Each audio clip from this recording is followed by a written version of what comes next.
Oi, gente, meu nome é Carlos e eu sou mediador da disciplina de Física. Olá, meu nome é Samuel, sou mediador de redação e vou falar um pouco sobre as manifestações e expressões culturais e também sobre patrimônio cultural. E aí, galera, tudo bem com vocês? Eu sou Lenise, eu sou mediadora de português e de literatura. E estou aqui hoje para falar um pouquinho com vocês sobre artes e literatura. Beleza? Então se liga só.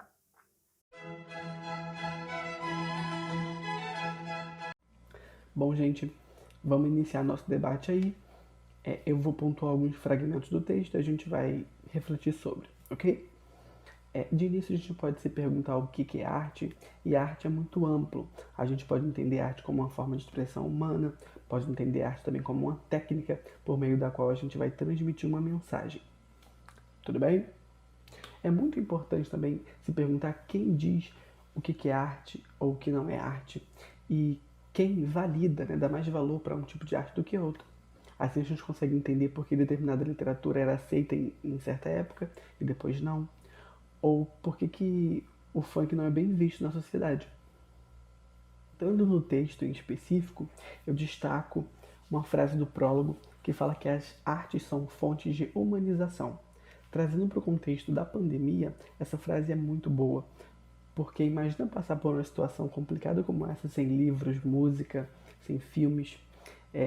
Tem trabalhadores aí que estão incansavelmente lutando nessa pandemia e o tempo de lazer, o tempo de cuidar de si, se confunde com o trabalho, né? Então, essas coisas nos tornam humanos também. No caso, essas coisas, as artes, tá? Não trabalhar só. Na seção que fala sobre arte e história, eu destaco uma frase que fala que a arte vem sendo usada ao longo da história como uma forma de manter e legitimar o poder. Eu deixo como exemplo um filme de 1943, que é um Titanic, feito na Alemanha nazista, em que eles inserem um personagem, um alemão nazista na história, e que, se as pessoas tivessem escutado ele, o Titanic teria se salvado. Então reparem como a arte foi usada para manipular a visão das pessoas, para que os ideais nazistas fossem tidos como verdadeiros e bons. Elas também são usadas para retratar momentos históricos em livros, filmes, quadros, muitos eventos cotidianos de países e cidades são retratados em quadros, também na arquitetura, na dança. Ainda nessa sessão, tem uma frase que fala que o artista ele não paira sobre a sociedade. É interessante observar essa frase porque ela é paralela, ela é muito similar a uma visão que se tem do cientista como um ser que não pertence à sociedade, né, acima. É uma visão criada para distanciar as pessoas dessas, dessas figuras do cientista, né? O cientista é louco, ele é muito diferente. Então, assim como o artista, né? Tem que ter talento, tem que ser um gênio. Então, essas imagens são errôneas e afastam a gente dessas profissões. Qualquer pessoa que estude e se dedique pode ser um artista ou um cientista.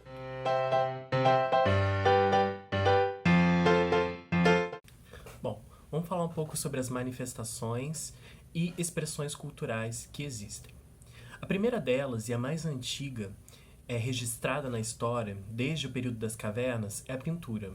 Quando um homem que morava nas cavernas, ele desenhava objetos, desenhava seres nas rochas, a fim de transmitir informações, a fim de alertar perigos, a fim de deixar códigos, né? Ou até mesmo simplesmente de forma que pudesse, através do seu desenho, expressar a sua arte. Lembrando que, naquele período, o conceito de arte, que é amplo e subjetivo, não existia, ok? Nós que trouxemos a pintura do Homem da Caverna hoje como uma expressão e manifestação cultural. Mas além da pintura do Homem da Caverna, nós temos as pinturas modernas, como já foram citados anteriormente. É importante que entendamos que a cultura ela é subjetiva e que a arte ela é muito mais ampla do que alguns exemplos que eu darei aqui. Depois da pintura, nós temos a música. A música ela vem através do prazer que o ser humano tem ouvindo determinados sons. né? Os sons eles são produzidos por ruídos de determinados instrumentos que proporcionam prazer ou ojeriza do ser humano que está ouvindo. Isso é pessoal, mas não é desclassificável. O que eu quero dizer com isso? Eu gosto de música clássica. Talvez você não goste, mas por eu gostar de música clássica não significa que não seja uma arte somente o que você gosta que seja arte. Um dos maiores exemplos é o funk. E a maioria das pessoas problematizam e dizem que não. O funk não é cultural. O funk não é uma manifestação artística. Está errado. O funk ele é uma expressão artística, ele é cultural. Fala a respeito de uma determinada parcela da sociedade e conta a história daquela sociedade. Sendo ela boa ou ruim, é a expressão e a manifestação daquele povo. E falando de Brasil, falando de mundo, nós temos várias expressões e manifestações musicais, né? E só um exemplo é o hino de Israel. Um grande exemplo é uma música religiosa cantada também dentro de sinagogas e é o hino da nação judaica, ok? Depois disso, nós temos a dança. A dança está diretamente ligada à música, porque é a expressão do corpo, a manifestação do corpo ao ouvir determinados ritmos. E nós temos também outras expressões grandiosas a respeito da dança. Poderíamos ficar horas falando só da dança. Nós temos o balé, nós temos o samba, que também é uma música, né? Ou é o pagode, não sei, mas nós temos o samba. Nós temos o carnaval, que é o maior exemplo disso. Nós temos o folclore brasileiro, que traz uma música específica nas nossas festas juninas, as nossas danças de roda. Enfim, a dança é a expressão do corpo, é a manifestação do corpo ouvindo um determinado ritmo. Depois disso, nós temos a literatura, que é a expressão escrita do ser humano vivenciando algum momento da sua história. É importante que entendamos que a música, a literatura, a dança, todas elas são expressões de vivência. Tudo aparece a partir do momento em que nós vivemos. Então podemos classificar como cultura, como arte, ok? Depois da literatura, dentro da literatura, nós podemos trazer a literatura dramática, nós podemos trazer o romance, nós podemos trazer a ficção, nós podemos trazer o terror, nós podemos trazer dentro da literatura uma mistura de culturas e artes. Nós temos dentro da literatura a pintura também, quando a gente fala de quadrinhos, nós temos os HQs, né? Nós temos hoje em dia muitos filmes que falam que são histórias em quadrinho, a Marvel faz muito isso. Então, assim, não existe uma única forma também de arte e manifestação cultural. Existem várias formas de arte e manifestação cultural juntas dentro de uma expressão única.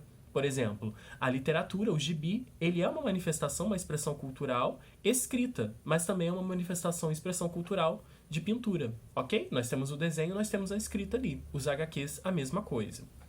Bom, depois disso, nós também podemos parar e pensar um pouco sobre a arquitetura. A arquitetura, ela é sim uma manifestação, uma expressão cultural. O maior exemplo disso é a Roma Antiga, que trazia e que traz até hoje em seus elementos de construção um pouco sobre as culturas do Egito, no meio dos seus deuses e nomes diferentes, mas as funções muito parecidas com os deuses dos egípcios. Nós temos também o Partenon, lá em Roma, onde tinha uma grande semelhança com os que os egípcios tinham também. Enfim, a cultura romana, ela está muito clara um pouco na sua arquitetura, essa mistura e essa junção. Nós temos também, falando um pouco de religiosidade, a mistura de culturas quando a gente fala da Igreja Católica Apostólica Romana, onde em Roma nós temos vários desenhos, várias expressões de várias culturas. Bom, depois disso, nós podemos falar do teatro, uma manifestação cultural que traz a literatura, que traz a expressão humana, que traz dança e música ao mesmo tempo. O que eu quero dizer com isso? Além de dançar, cantar e expressar em seus textos e fala dos seus personagens, o teatro ele também é uma expressão artística única e exclusiva que consegue juntar várias outras. Porque o teatro, ele surge com a necessidade do ser humano em se colocar no papel do outro, né? O teatro, a história do teatro, ela começa quando eu vejo você, eu percebo você, eu quero ser você em um determinado período de tempo, mas eu não quero ser você para sempre. O teatro, ele é muito subjetivo e existem várias classificações. E é uma expressão artística. Dentro do teatro, nós podemos citar muitos autores brasileiros dentro da nossa literatura. Machado de Assis, nós podemos falar sobre Jorge Amado, nós podemos falar sobre as novelas que também estão dentro dessa... É um nicho que veio do teatro, né? Veio da televisão, a dramaturgia, enfim. Podemos pensar dentro do teatro outras expressões. O importante é que toda a cultura, toda a arte, ela não está restrita. Ela é multi e ela é pluri dentro dela mesma. Você consegue pensar em alguma manifestação cultural, alguma expressão cultural que consiga abranger outras, igual teatro? Pense um pouco nisso. Galera, antes de fazer essa análise sobre arte e literatura, ou a arte na literatura, a gente precisa compreender que a história, enquanto área de conhecimento, vai ser decisiva para poder organizar para a gente como que essas mudanças sociais, políticas aconteceram e como elas influenciaram diretamente o que era entendido como arte naquele momento literário, né? Então, em relação à literatura brasileira, a gente costuma dividi-la em 3 grandes blocos, tá? A era colonial, o século XX e o século XXI. Na era colonial, a gente tem o quentismo, o barroco e o arcadismo. No século XX, a gente tem o romantismo, o realismo, o naturalismo, o parnasianismo e o simbolismo. E no século XXI, a gente tem o pré-modernismo e o modernismo. A gente tem essa sequência apenas para organizar o movimento da literatura ao longo dos anos. Mas isso não quer dizer, gente, que você morra no quietismo e nasça do nada no barroco, tá? É apenas uma questão de organização mesmo em relação ao tempo e ao espaço. Mas é importante que a gente tenha em mente que a literatura não é só isso, tá? Não é só essa divisão por características comuns que algumas escolas compartilham, tá? Então, se eu pudesse destacar uma escola literária, por exemplo, na era colonial, para a gente entender o que seria arte naquele momento, eu destacaria o quietismo, por exemplo. Que a arte naquele momento, ela estava ainda muito instável, já que era uma arte muito voltada à história, se a gente parar para refletir. Já que a gente tinha literatura de informação, né? Essa questão de dizer como que era esse novo mundo, relatar isso aos governantes portugueses, e a literatura de catequese, muito polêmica, que era esse desejo, né, dos padres jesuítas de catequizarem os indígenas. Então, naquele momento, a literatura era muito... faltava ainda, talvez, uma identidade, né, por ser um momento de descobertas. Muito diferente se a gente for para o realismo e o naturalismo no século XX, né? Porque aí a história ela passa a influenciar do que realmente ser um objeto de arte, por assim dizer, na literatura. Então, por exemplo, no realismo e naturalismo, a gente estava passando por um momento de abolição da escravatura, de proclamação da República. Então, era um momento ali de muita fervorosidade. E isso foi muito presente na literatura, né? Com o Machado, com a Luz de Azevedo, quando eles escrevem, na verdade, os livros Memórias Póstumas de Brás Cubas e O Cortiço, retratando essa denúncia social, essas observações cruas e duras sobre a realidade. Então a gente começa a entender que a arte foi oscilando muito com o passar dos anos, com o passar das escolas literárias, né? Principalmente agora, no século XXI, com o modernismo, né? E para algumas pessoas, para alguns estudiosos, a gente ainda está vivendo esse momento de libertação, realmente de liberdade artística e criativa. Então, mais uma vez, por exemplo, com o modernismo, a gente tem uma ruptura total com essa questão de rigidez, de formalidade na poesia, nas artes, porque o modernismo veio com uma escola literária para justamente romper com esses ideais do que é ser arte. Então, se a gente parar para pensar, hoje em dia tudo é arte. Pode ser um teatro, pode ser uma dança, pode ser uma música, pode ser uma pintura, pode ser um artesanato. Então, eu deixo uma mensagem para vocês, que a arte é tudo aquilo que de alguma maneira te representa no mundo, seja para questioná-lo ou seja para se colocar no mundo. Então, a arte, ela vai ser sempre essa forma de você significar, seja o mundo ou seja você mesmo. Então, eu deixo essa mensagem para vocês.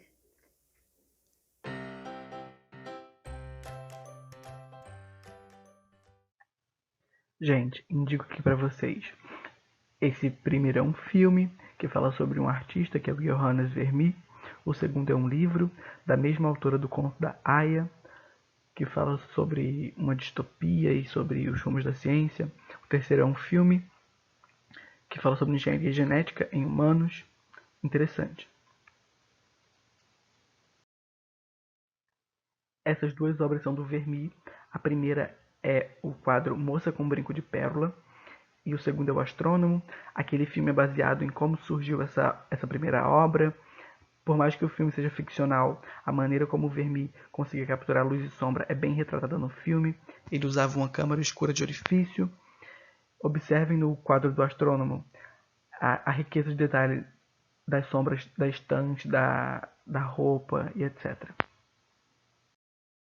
Esses quadros do Van Gogh é interessante observar a maneira como ele representa as estrelas, como esferas, né? Muito mais parecidas com o nosso Sol do que com aquelas estrelas de Davi.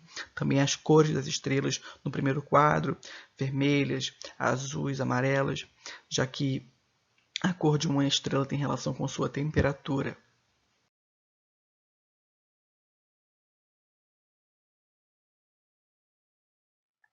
Tanto esse quadro quanto os anteriores mostram o tempo para Dalí. Repara como o tempo ele não é mais linear, ele não é contínuo, ele se desfaz, porque o Einstein estava influenciando outros trabalhos do Dalí nesse momento. O Einstein estava formulando e compartilhando as ideias dele de relatividade do tempo e espaço no início de 1900. Aqui um poema de Vinícius de Moraes. Pausem e leiam um pouco, fala sobre o episódio da bomba de Hiroshima. Uma canção que era um poema depois virou uma canção do Gilberto Gil, que fala sobre a corrida espacial.